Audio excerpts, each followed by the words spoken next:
நேற்றைய தினம் திரு ஸ்டாலின் அவர்கள் தென்காசி மாவட்டத்திற்கு சென்று ஒரு அரசு நிகழ்ச்சியில் கலந்து கொண்டு பேசுகின்ற பொழுது எடப்பாடி பழனிசாமி விரத்தின் உச்சத்தில் இருக்கின்றார், தினந்தோறும் ஏதாவது ஒரு பொய்யான அறிக்கையை ஊடகத்தின் வாயிலாக பத்திரிகையின் வாயிலாக வெளியிட்டுக் கொண்டிருக்கின்றார் என்ற ஒரு கருத்தை சொல்லியிருக்கின்றார். அதுவும் தினந்தோறும் அவதூறு கருத்துக்களை எடப்பாடி பழனிசாமி கூறி வருகிறார் என்ற ஒரு கருத்தை சொல்லியிருக்கின்றார். என்ன அவதூறு கருத்து என்று இதுவரை எனக்கு தெரியவில்லை.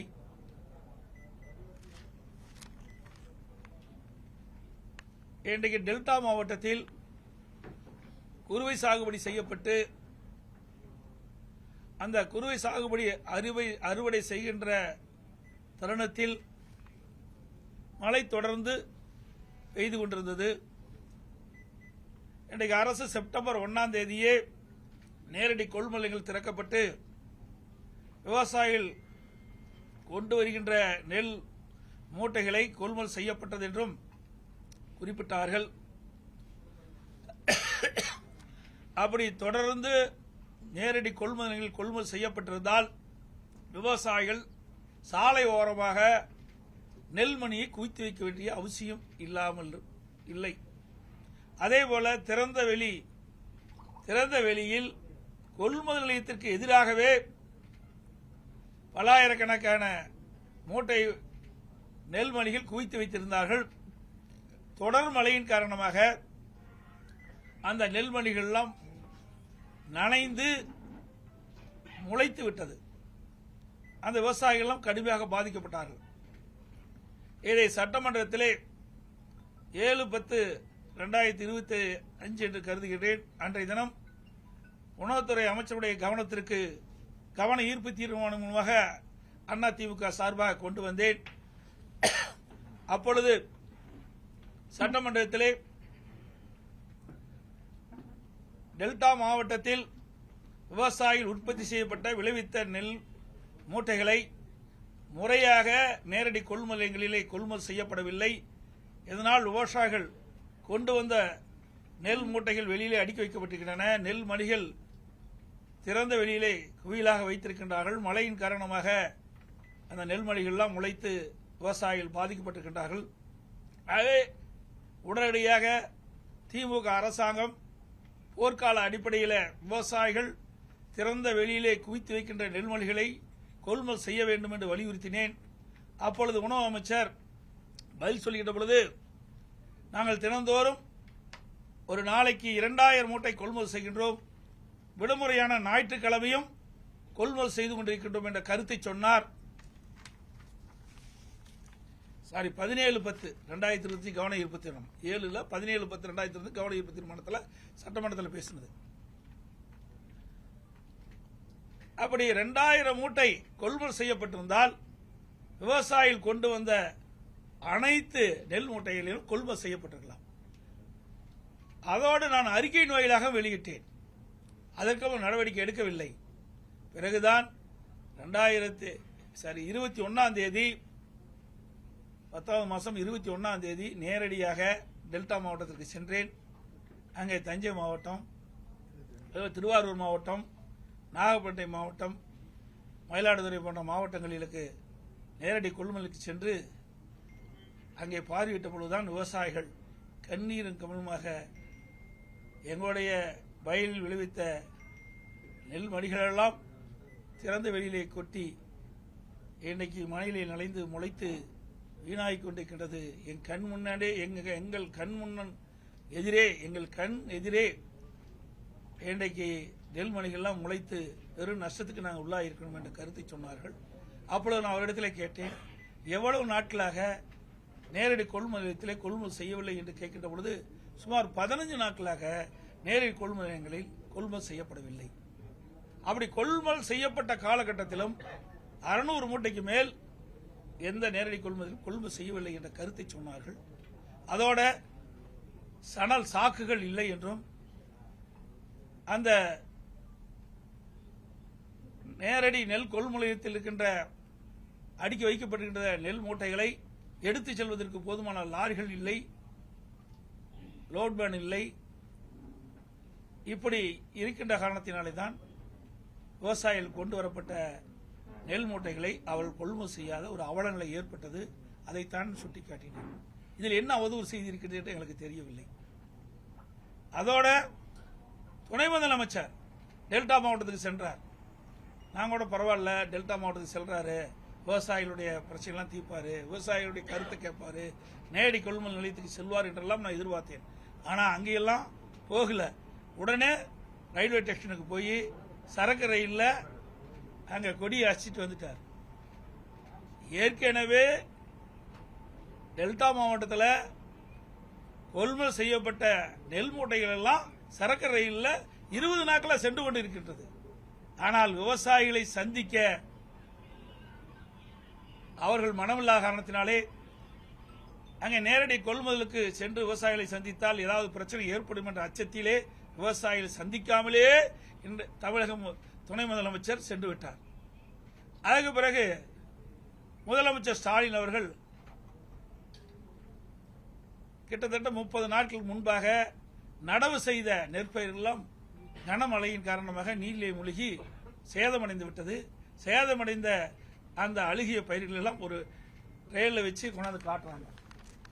எப்படிப்பட்ட முதலமைச்சர்! இந்தியாவிலே இப்படிப்பட்ட முதலமைச்சர் எந்த மாநிலத்திலும் இல்லை. விவசாயிகள் பாதிக்கப்படுகின்ற விவசாயிகளை நேரடியாக சென்று ஆறுதல் கூறவில்லை. அங்கே திறந்த வெளியிலே அடுக்கி வைக்கப்படுகின்ற மூட்டைகளையும் நெல்மணிகளையும் கொள்முதல் செய்வதற்கு மனமில்லை. இதனால் பெரு நஷ்டத்துக்கு விவசாயி உள்ளாகிறார். இதையெல்லாம் கவனத்திலே கொள்ளாத ஒரு ஆட்சி தான் திமுக ஆட்சி என்பதை நேரத்திலே சுட்டிக்காட்ட விடுகின்றேன். அதோட நேற்றைய தினம் ஒரு கருத்தை சொல்லியிருக்கின்றார்.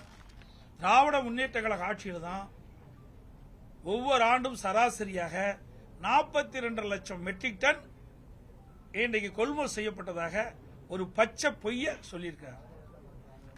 திராவிட முன்னேற்ற கழக ஆட்சிக்கு வந்த பிறகு உணவு மானிய கோரிக்கை நடைகின்ற பொழுது அந்த கொள்கை விளக்க குறிப்பில் குறிப்பிட்டது.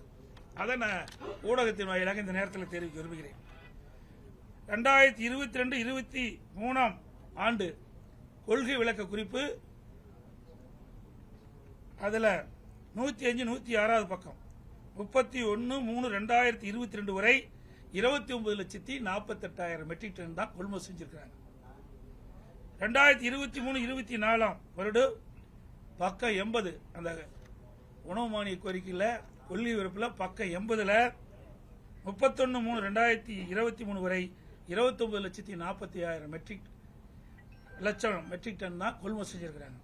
24-25 ஆண்டு கொள்கை விளக்க குறிப்பு பக்கம் எண் 101ல் 31/3/2024 வரை 28.26 லட்சம் மெட்ரிக் டன் தான் கொள்முதல் செஞ்சிருக்கிறாங்க.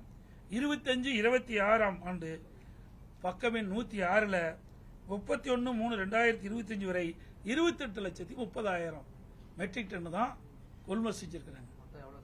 மொத்தமா 1,15,49,000 மெட்ரிக் டன் தான் கொள்முதல் செஞ்சிருக்கிறாங்க. அப்படி என்றால் எப்படி ஆண்டுக்கு 42 லட்சம் மெட்ரிக் டன் கொள்முதல் செய்ய முடியும்? அத்தனையும் பொய். எல்லாம் விளம்பர மாடல் அரசு என்பது நிரூபணமாகிவிட்டது. ஆக திராவிட முன்னேற்ற கழக ஆட்சியில் உணவுத்துறை மானிய கோரிக்கையின் போது அந்த கொள்கை விளக்க குறிப்பில் குறிப்பிட்டது உண்மையா? அந்த உணவு அமைச்சர் தெரிவிக்கப்பட்டது உண்மையா? அல்லது நேற்றைய தினம் தென்காசியில் நடைபெற்ற அரசு நிகழ்ச்சியில் முதலமைச்சர் குறிப்பிட்டது உண்மையா? அதை இந்த முதலமைச்சர் விளக்க வேண்டும். இது புள்ளிவரத்தோட அவர்கள் குறிப்பிட்ட இந்த ஆட்சியில் உணவுத்துறை மானிய கோரிக்கையில் அவர்களது உணவு அமைச்சர் சட்டமன்றத்தில் கொள்கை விளக்க குறிப்பை தாக்கல் செஞ்சிருக்கிறார். அதில் இந்த குறிப்பை எடுத்து நான் உங்களிடத்தில் விளக்கி சொல்லிக்கிறேன். ஆக இப்படி மக்களை ஏமாற்றி விவசாயிகளை ஏமாற்றுகின்ற அரசு தான் விடியா திமுக அரசாங்கம். அதோட இன்னைக்கு பாத்தீங்கன்னா திருச்சியில இன்னைக்கு முதலமைச்சர் சொல்றாரு அவதூறு செய்யணும். உங்க பத்திரிகையிலையும் ஊடகத்திலையும் இந்த நேரடி கொள்முதல் நிலையத்தில் அடுக்கி வைக்கப்படுகின்ற இந்த அரசு கொள்முதல் செய்யப்பட்டு நேரடி கொள்முதல் நிலையத்தில் முளைத்த அந்த நெல்மணிகள்லாம் காட்டினீங்க, மூட்டைகள் எல்லாம் முளைச்சு போனதெல்லாம் காட்டினீங்க. அதோட திறந்த வெளியில் விவசாயிகள் குவித்து வைக்கிற நெல்மணிகள்லாம் முளைத்த செய்தியெல்லாம் காட்டினீங்க. அப்படின்னா அந்த செய்தியின் அடிப்படையில் தான் நான் போய் டெல்டா மாவட்டத்தெல்லாம் பார்வையிட்ட விவசாயிகளை சந்திச்சேன், நேரடி கொள்முதல் சொன்னேன். அப்படின்னு இந்த வர செய்தியெல்லாம் பொய்யான செய்தியா? இதெல்லாம் அவதூறான செய்தியா? அப்படித்தானே முதலமைச்சர் இருக்கிறார். அதோட திருச்சியில் இன்றைக்கு இந்த பத்திரிகை தினமலர் பத்திரிகையில் வந்திருக்குது. இன்றைய தினம் திருச்சியில் கொள்முதல் செய்யும் சாலையை தேங்கி கிடக்குது. 1 கிலோமீட்டருக்கு நெல் தேங்கி கிடக்குது. விவசாயிகள் விளைவித்த நெல்லை கூட முறையாக கொள்முதல் செய்ய முடியாத திறமையற்ற பொம்மை முதலமைச்சர் தான் இப்படிப்பட்ட கருத்து சொல்லிட்டு இருக்கார். எந்த உணவு உற்பத்தி பெருக்குவதிலே இன்றைக்கு விவசாயிகள் மும்முரமா இருக்கிறாங்க. அப்படி இருக்கின்ற பொழுது விளைவித்த அந்த நெல் மணிகளை கூட இந்த அரசு கொள்முதல் செய்வது அவலங்களை தமிழகத்திலே பார்க்கப்படுகிறது.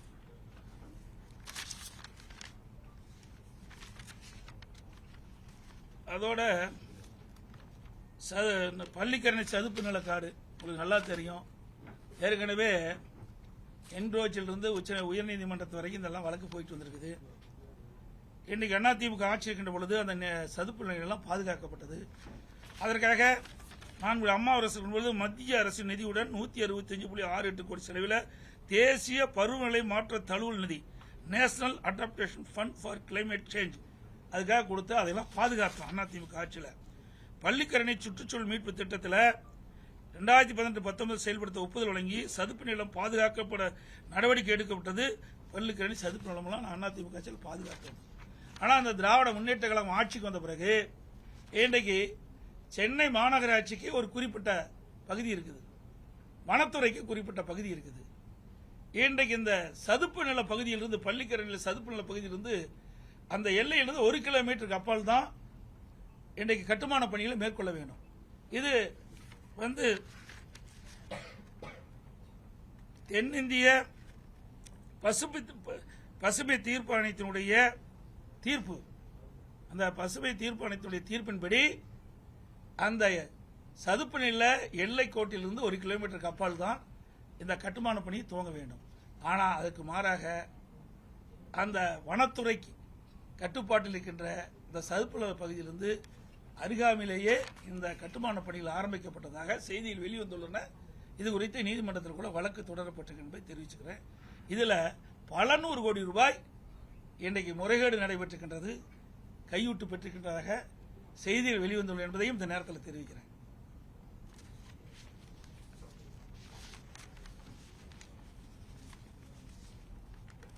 அப்புறம் இன்னொன்று, சார் என்றாலே திமுகவுக்கு அலர்ஜி. உங்களுக்கு நல்லா தெரியும். எந்த சாரு நீங்களே முடிவு பண்ணிட்டீங்க. எஸ்ஐஆர் என்ற வார்த்தை கேட்டாலே திமுகவுக்கு இன்னைக்கு ஒரு அதிர்வு ஏற்படுகின்றது, அதிர்ச்சி ஏற்படுகின்றது. இதில் என்ன தவறு இருக்குது எனக்கு தெரியல. நீங்க பார்த்தீங்கன்னா அதிமுக சார்பாக நீதிமன்றத்துக்கு சென்று இன்றைக்கு ஆர்கே நகரில் மட்டும் நீதிமன்றத்துக்கு சென்று 31,000 வாக்குகளை நாங்கள் நீக்கி இருக்கிறோம். பல முறை சம்பந்தப்பட்ட அதிகாரிகளுக்கு இறந்தவர்கள் பட்டியல், அதே போல அங்கே குடியிருப்பில் இல்லாமல் இருக்கின்றவர்கள் பட்டியலாம் கொடுக்கப்பட்டு முறையாக விசாரிக்கவே இல்லை. நீதிமன்றத்துக்கு சென்று தான் அந்த நீதிமன்ற தீர்ப்பின்படி 31,000 பேர்களை நீக்கி இருக்கிறோம்.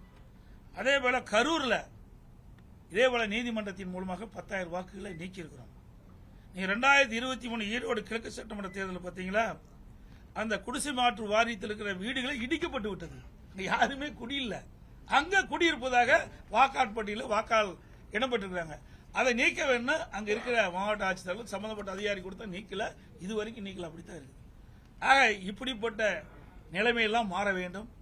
தகுதியான வாக்காளர்கள் வாக்களிக்க வேண்டும். அது எங்களுடைய நிலைப்பாடு. இதுல என்ன பிரச்சனை கேட்டு தெரியல. ஏன்னா எல்லா இடத்திலுமே இன்னைக்கு மாநகராட்சியிலிருந்து தமிழ்நாடு முழுவதும் 234 தொகுதியிலும் இறந்தவர்கள் வாக்குகளை நீக்கப்படவில்லை. இன்றைக்கு நீங்க பாத்தீங்கன்னா எங்களுடைய எடப்பாடி சட்டமன்ற தொகுதியில் கூட நீக்கவர்கள் பட்டியலே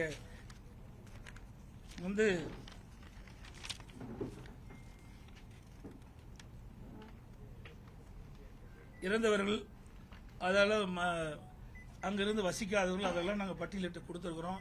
சுமார் 8000 பேர் அது இருப்பதாக நாங்கள் எங்களுடைய PLA2 நிர்வாகிகள் கணக்கெடுத்து கொடுத்துருக்குறாங்க. இப்படி எல்லா தொகுதியிலுமே 10,000, 15,000, 20,000, 30,000 இப்படி இறந்தவர்கள், அங்கே குடியில்லாமல் மாற்று இடத்துக்கு சென்றவர்கள், இப்படி ஒவ்வொரு தொகுதியிலும் இருக்குது. இதையெல்லாம் முறையாக இந்த SIR திட்டத்தின் மூலமாக முறையாக செயல்பட்டா இந்த உண்மையான வாக்காளர் பட்டியல் வந்தால் உண்மையான தேர்தல் நடக்கிறதுக்கு வாய்ப்பு இருக்கும். அந்த அடிப்படையில் தான் நாங்கள் ஆதரிக்கிறோம். இது ஆளுங்கட்சி, திமுக கட்சி ஆளுங்கட்சி. நாங்கள் தான் பயப்படணும், அது பயப்பட வேண்டிய அவசியமே இல்லை. ஆனால் 2026 நடைபெறுகின்ற சட்டமன்ற பொதுத் தேர்தலில் அதிமுக தலைமையில் அமைக்கப்படுகின்ற கூட்டணி மாபெரும் வெற்றி பெறும், ஆட்சி அமைக்கும். அந்த பயத்தின் காரணமாக இப்பொழுதே தோல்விக்கு என்ன காரணமோ அதை தேடி இன்றைய தினம் அறிவித்திருக்கிறாங்க. திமுக தலைவரும் திமுக கூட்டணி அறிவிச்சிருக்குது. ஆளுங்கட்சி திமுக. இது யார் போய் இதெல்லாம் போய் ஒவ்வொரு வீடா போய் இந்த வாக்காளர்களை சந்தித்து எது உண்மையான வாக்காளர்கள், எது தவறாக இருக்கின்றது, யார் இறந்தவர்கள் என்ற பட்டியலாம் கணக்கிடுவது மாநில அரசுக்கு உட்பட்ட அதிகாரி தான் இருக்கிறாங்க.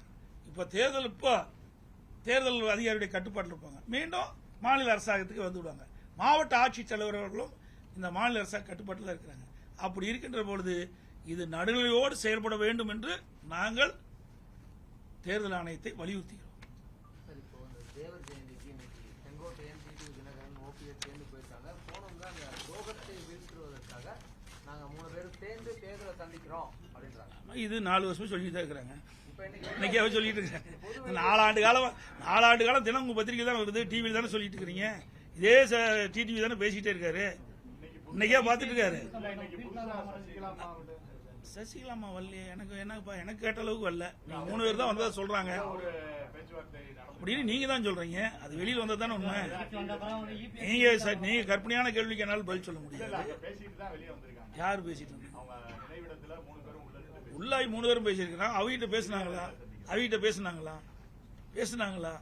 தவறான கேள்வி கேட்க வேண்டாம், உண்மையான கேள்வி கேளுங்க. இப்ப 3 பேர் செய்தியாளர் சந்திச்சுங்கிறீங்க. அது சந்திச்சிருக்கிறாங்க, நான் கேள்விப்பட்டேன். நான் பார்க்கல.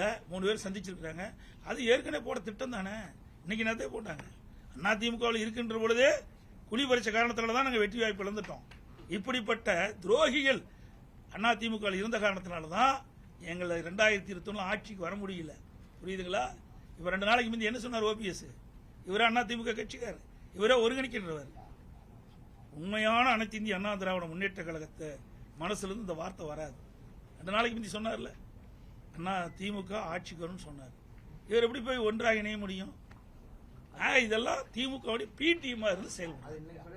அதிமுக உண்மையான அம்மா தொண்டர்கள்லாம் ஒன்றிணையலாட்டினா திமுக வந்துரும் அப்படின்னு தான் சொன்னேன். திமுக வந்துரும் நான் சொல்லல.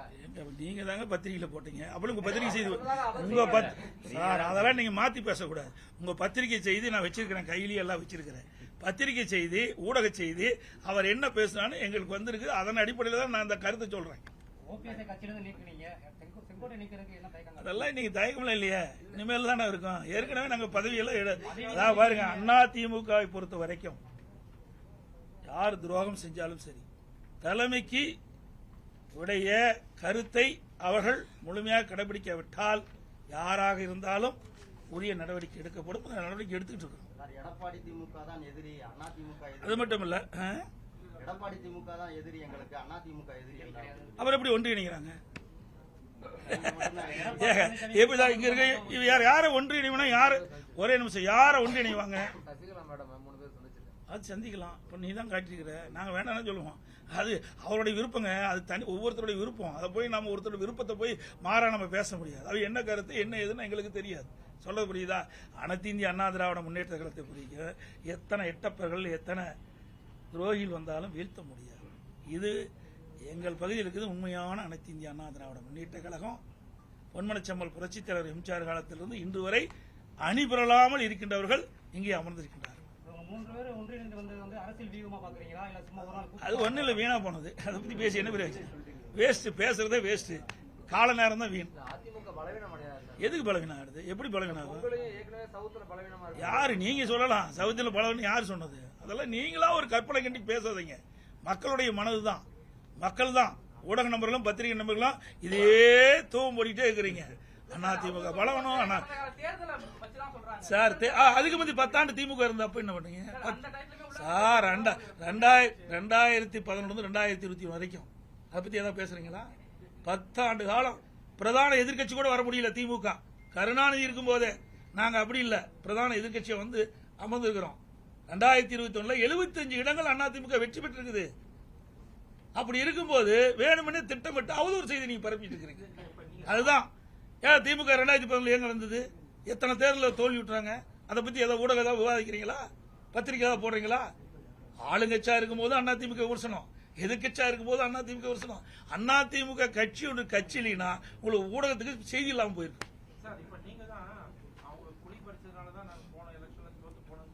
ஆமா ஆமாங்க, அப்படி இருந்திருக்கிறாங்க. அப்படி இருக்காடு தானே, ஆமாங்க, அப்படி இருக்காடு தானே சொங்காட்டையெல்லாம் அப்படி இருக்காடு தானே நாங்க ஜெயிக்க முடியல. அந்தியூர்ல ஏன் ஜெயிக்க முடியல? அதெல்லாம் அதிமுக கோட்டைங்க. சேவலையே ஜெயிச்சது அதிமுக. இரண்டாக பிரிகின்ற பொழுது மாண்பு அம்மா தலைமையில் நாங்கள் சேவல் சின்னத்தில் போட்டிட்டு நான் அப்ப ஜெயிச்சேன். அப்போ அதிமுக சார்பா பெரியசாமி என்ற ஒரு எம்எல்ஏ வெற்றி பெற்றார். தனியா இருக்கும்போது அப்படிப்பட்ட 1020 ஓட்டுல தோத்தோம். ஆக இப்படிப்பட்ட உள்கொடுத்து வேலை செய்யற காரணத்தினாலதான் அதிமுக 2020 ஆட்சி பிடிக்க முடியாத ஒரு சூழ்நிலை ஏற்பட்டது. இன்றைக்கு எல்லாம் தெளிவுபடுத்தி விட்டாங்க. பயிர் செழித்து வர வேண்டும், அதில் இருக்கிற களைகளை எடுக்க வேண்டும். களைகள் எடுக்கப்பட்டது, பயிர் செழித்து வளரும், நல்ல விளைச்சல் கொடுக்கும். அதிமுக அடுத்த ஆட்சி அமைக்கும். சார் நீங்க அதெல்லாம் ஏன் சார் கேட்கல சார்? அதெல்லாம் உட்கட்சி, அதெல்லாம் வரும். எந்த நேரத்தில் எப்படி வரும்னு அது வரும். எந்த கேள்வியோ அதை கேள்வி இப்படி நீக்க முடியுமா, பண்ண முடியுமா, அதெல்லாம் டைரக்டா கொடுக்க முடியாது. ஒரு கட்சி எப்படி முறையா செயல்படுமோ அது முறையா செயல்படும்.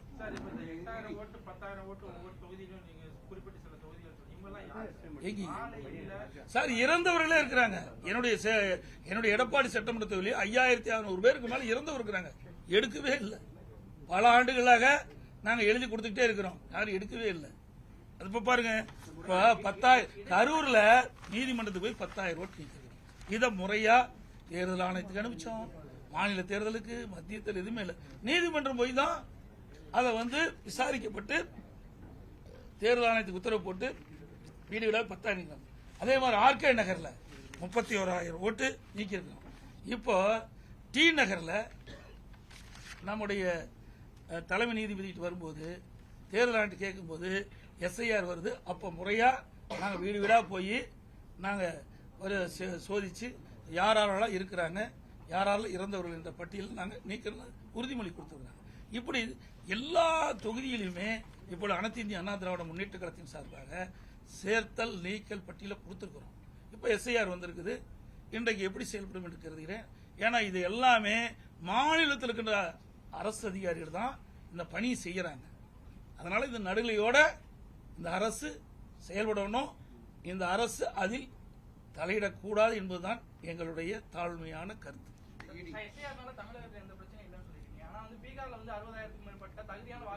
அது பீகாரை பத்தி எனக்கு தெரியாது சார். தமிழ்நாட்டை பத்தி கேளுங்க. நான் தமிழ்நாட்டில் தான் வசிக்கிறேன் சார். அங்க நேர்மை நீங்க எப்படி தப்புன்னு கண்டுபிடிச்சீங்க? தப்புன்னு கண்டுபிடிச்சா நீதிமன்றத்துக்கு போனாங்கல்ல, ஏன் நீதிமன்றம் சொல்லல? நீதிமன்றத்தில் வழக்கு போட்டாங்கல்ல, வழக்கில் நீதிமன்றம் உச்ச நீதிமன்றம் அதாவது சொல்லி இருக்கணும்ல. இது தவறான கருத்து. நான் தமிழ்நாட்டில் இருக்கிற நடக்கின்ற சம்பவத்தை பத்தி தான் நான் சொல்றேன். ஒவ்வொரு தொகுதியிலையும் நிறைய இருக்குது. நாங்கள் எல்லாம் பட்டியல் போட்டு நீங்க அனைத்து இந்திய அண்ணா திராவிட முன்னேற்ற கழகத்தினுடைய PLA2 நியமிக்கப்பட்டவர்களாம் அந்த பட்டியலை அந்த மாவட்ட ஆட்சியிட்ட கொடுத்திருக்கோம். இப்ப எஸ்ஐஆர் வந்திருக்குது. இவர்கள் வீடு வீடாக சென்று ஆய்வு செய்கின்றார்கள்.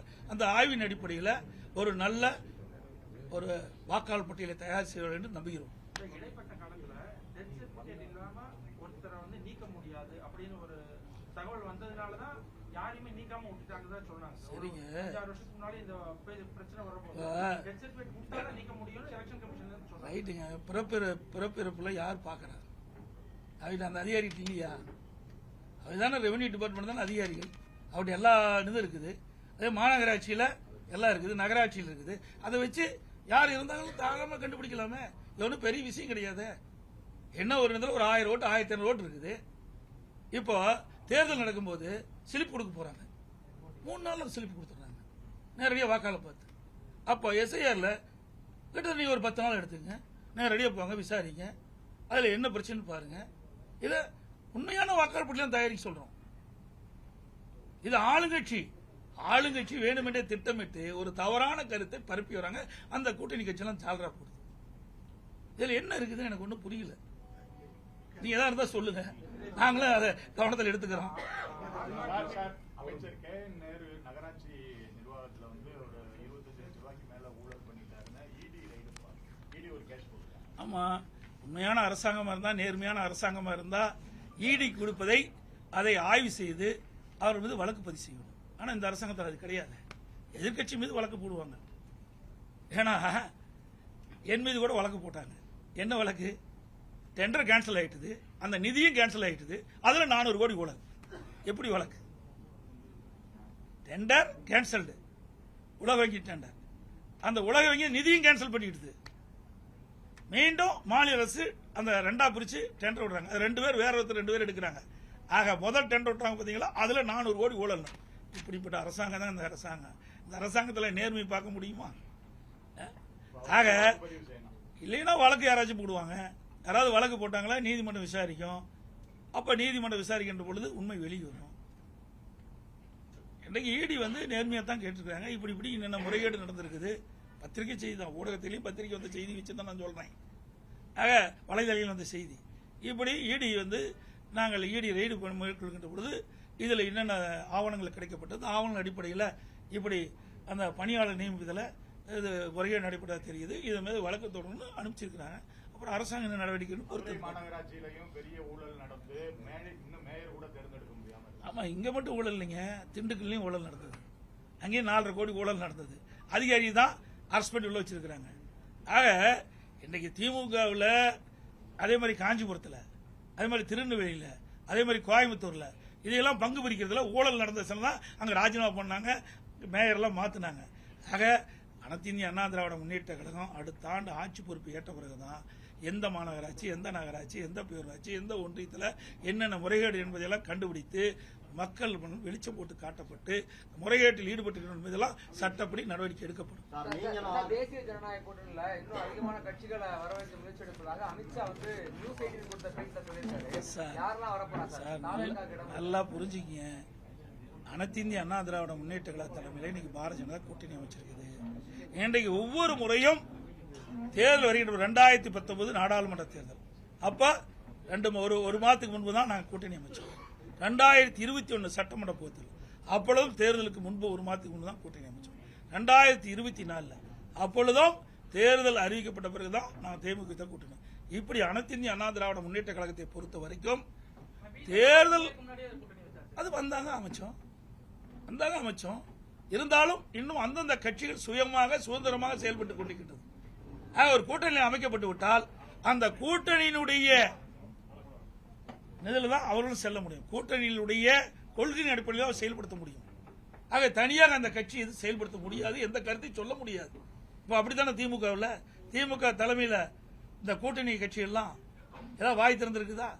டெல்டா மாவட்டத்தில் இவ்வளவு நெல் பாதிப்பு உண்டாயிருக்குது. அதில் ஏதாவது வாய் திறந்து பேசினாங்களா? ஏதாவது போராட்டம் நடத்தினாங்களா? முடியாது. ஏன்னா கூட்டணியில் அங்கம் வச்சுட்டாங்க. தேர்தல் உரிய காலத்தில் வர இருக்குது. இப்படி சொன்னா வாக்கு பாய்ச்சிடும். அதனால அனைத்து இந்திய அண்ணா திராவிட முன்னேற்ற கழகத்தை பொறுத்த வரைக்கும் தேர்தல் வருகின்ற காலகட்டத்தில் நாங்கள் கூட்டணி அமைப்பு, அதில் எந்த மாற்று கருத்தும் கிடையாது. நீங்கள் என்ன எண்ணுகின்றீர்களோ நிச்சயமாக நடக்கும். இப்பொழுதும் சொல்கின்றேன், 2026 சட்டமன்ற தேர்தலில் அனைத்து இந்திய அண்ணா திராவிட முன்னேற்ற கழக தலைமையில் அமைக்கப்பட்ட கூட்டணி பெரும்பான்மையான இடங்களிலே வெற்றி பெறும். அண்ணா திமுக தனி பெரும்பான்மையோடு ஆட்சி அமைக்கும். நன்றி, வணக்கம். அதாவது நாங்களாம் நீங்க தான் தவறான செய்தி வெளியிட்டு இது ஊடக நபர்களும் பத்திரிகைகளும் இந்த நேரத்தில் கேட்கிறேன். அனைத்து இந்திய அண்ணா திராவிட முன்னேற்ற கழகம் தாவேகாவோட கூட்டணியை நாங்கள் பேச்சுவார்த்தை இதுவரைக்கும் நடத்தல. அதே மாதிரி தாவேகா அண்ணா திமுக கட்சியோட கூட்டணி பேச்சுவார்த்தை நடத்தல. நீங்களா ஒரு யோகத்தை பண்ணிக்கிட்டு, நீங்களா ஒரு கற்பனை பண்ணிக்கிட்டு நீங்க வந்து செய்தி வெளியிட்டீங்களா? பொறுப்பு நாங்கள் அல்ல. அதோட ஒரு இடத்துல இன்றைக்கு 2-3 இடத்துல பார்த்தோம். கரூர் சம்பவத்துக்கு பிறகு 2-3 இடத்துல இன்றைக்கு தாவேகா கட்சி சேர்ந்த அந்த தொண்டர்கள் எங்க கூட்டத்தில் கொடி பிடிச்சாங்க. அப்ப நம்ம ஆரவாரமா இருந்தாங்க. குமராவளையம் சட்டமன்ற தொகுதியில் இருந்து எழுச்சி பயணம் போட்டிருந்தேன். அப்பொழுது சொன்னேன், தொண்டர்கள் அங்கே பிள்ளையார் சொல்லி போட்டுட்டான்னு சொன்னேன். அதை நீங்க பெருசா பேசிட்டே இருக்கிறீங்க. ஆக அவர்களுடைய கட்சி கொடி தான் காட்டினாங்க. நல்லா புரிஞ்சுங்க, வேற கட்சி கொடி காட்டல. அப்பவும் அவர் கட்சியில தான் இருக்கிறாங்க. ஆக அந்தந்த கட்சி தலைவர் எடுக்கிற முடிவுதான் ஒழிய நாங்கள் இதுவரை நாங்களும் அவரோடு பேச்சுவார்த்தை நடத்தலை, தாவாக்கோட பேச்சுவார்த்தை, தாவாக கட்சியும் அதிமுக பேச்சுவார்த்தை நடத்தவில்லை என்பதை இந்த நேரத்தில் தெரிவிச்சு. ஆமா, தொண்டர் தான். ஏங்க அப்படி கிடையாது. தொண்டர் வந்து ஏங்க உங்க வீட்டுல ஒரு விருந்தாளி வராங்க, விருந்தாளி வந்து என்ன சொல்லுவீங்க? போப்ப வெளியின்னு சொல்லுவீங்களா? என்னங்க இது? ஒரு மனிதாபிமானம் வேண்டாம். ஒரு கட்சியில் இருக்கிற ஒரு தொண்டை வந்து எங்க கூட்டத்தில் கலந்துட்டு கொடியாட்டுறாங்க. அப்ப இதுல என்ன தவறு? சுண்டால பத்தி தான் சொன்னேன். அங்க வந்து கொடியாட்டி தொண்டர் வந்து அங்க வந்து தொண்டர்கள் வந்து பிள்ளையார் சொல்லி போட்டுருக்கான்னு சொன்னேன். இதுல என்ன தவறு இருக்குது? யாரு எதுக்கு உழ வைக்கிறதுக்கா? ஏற்கனவே நாங்க பண்றது ரொம்ப பத்தலையா? இப்படிப்பட்ட நிலைமைக்கு அவைதான காரணம்.